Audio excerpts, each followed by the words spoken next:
আজকে আমি আপনাদের এই ভিডিওর মাধ্যমে বলবো, যখন আপনার মোবাইলের মধ্যে ফিঙ্গারপ্রিন্ট এরকম ভাবে দিচ্ছেন তখন আপনার মোবাইলের মধ্যে ফিঙ্গারপ্রিন্ট কিন্তু নিচ্ছে না। এই সমস্যাটা আমারও হচ্ছে এবং আপনারও হয়তো ঘটেছে।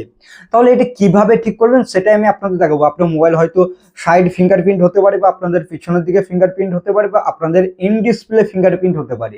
এবার এইগুলোর মধ্যে কিভাবে আপনারা সলভ করবেন এই সমস্যাটি আমি আপনাদের দেখাবো। যদি ফিঙ্গারপ্রিন্ট এরকম সমস্যা হয়, অনেকদিন আগে হয়তো আপনার ফিঙ্গার দিয়েছেন, এখন আপনাদের ঠিক মতন কাজ করছে না। যেরকম আমি এখানে দেখাচ্ছি, এখানে যখন আমি ক্লিক করবো, ক্লিক করার পর যখন আমি দিচ্ছি তখন কিন্তু নিচ্ছে না ফিঙ্গার। বা অনেক ক্ষেত্রে আপনাদের টাইম লাগছে, হয়তো 4-5 বার দেওয়ার পর কিন্তু আপনাদের ফিঙ্গারপ্রিন্ট তারপর নিচ্ছে। তাহলে এই ক্ষেত্রে আপনাদের কিভাবে ঠিক হবে এটা সেটাই বলবো। তার জন্য আপনাদের সর্বপ্রথম মোবাইলটিকে ওপেন করতে হবে।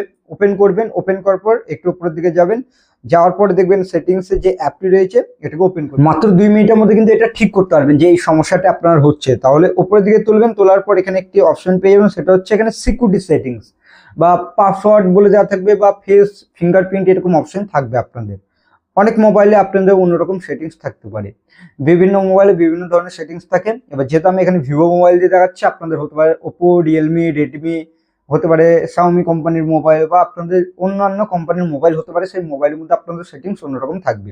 এবার সিকিউরিটি অপশনটিতে আপনার চলে যাবেন, আমি চলে যাচ্ছি। এবার যাওয়ার পরে কিন্তু দেখতে পারবেন আপনাদের একটা অপশন থাকবে, এই স্ক্রিন লকের নিচেই থাকবে আপনাদের ফিঙ্গারপ্রিন্ট লক। এই ফিঙ্গারপ্রিন্ট অপশনে ক্লিক করবেন। এবার ক্লিক করার পর এখানে আপনাদের মোবাইলের যে প্যাটার্নটি বা আপনাদের পাসওয়ার্ডটি দেওয়া থাকবে সেটা আপনাদের দিতে হবে। যেহেতু আমি এখানে দিয়ে দিচ্ছি, এখান থেকে দেখতে পারবেন আমি এখান থেকে দিয়ে দিচ্ছি। এবার আমি কি করবো, এখান থেকে সিম্পল মোবাইলের যে পাসওয়ার্ড বা প্যাটার্নটি ওটা দিয়ে দিচ্ছি, তারপর এরকম দেখাবে। এবার এখানে কি বলেছে, সিম্পল ভাবে দেখতে পারবেন এখানে ফিঙ্গারপ্রিন্ট আনলক মেথড বলে অপশন দেওয়া রয়েছে, আর এখানে ফিঙ্গারপ্রিন্ট লিস্টের অপশন রয়েছে। আবার যেহেতু আমি এখানে কি করবো, সিম্পল ভাবে এখানে এই ডিলেট অপশনে ক্লিক করে দেবো।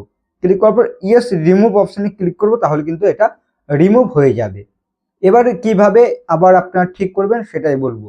তার জন্য আপনাদের অ্যাড ফিঙ্গারপ্রিন্টে ক্লিক করতে হবে, এখানে সিম্পল ভাবে কাজ করতে হবে। এখানে স্টার্ট এনরোলমেন্ট অপশন দেখতে পারবেন, এই অপশনে আবার ক্লিক করতে হবে, আবার নতুন করে ফিঙ্গারপ্রিন্ট দিতে হবে। ফিঙ্গারপ্রিন্ট কিভাবে দেবেন সেটাও দেখে দিচ্ছি। এখানে স্টার্ট এনরোলমেন্ট অপশনে ক্লিক করার পর এখানে আবার আপনাদের ফিঙ্গার কিন্তু দিতে হবে। এখান থেকে আমি আপনাদের দেখানোর চেষ্টা করছি, এখানে দেখতে পারবেন সিম্পল ভাবে এখান থেকে আপনাদের যতগুলো ফিঙ্গার রয়েছে আবার দ্বিতীয়বার কিন্তু আপনারা নতুন করে কিন্তু দেবেন।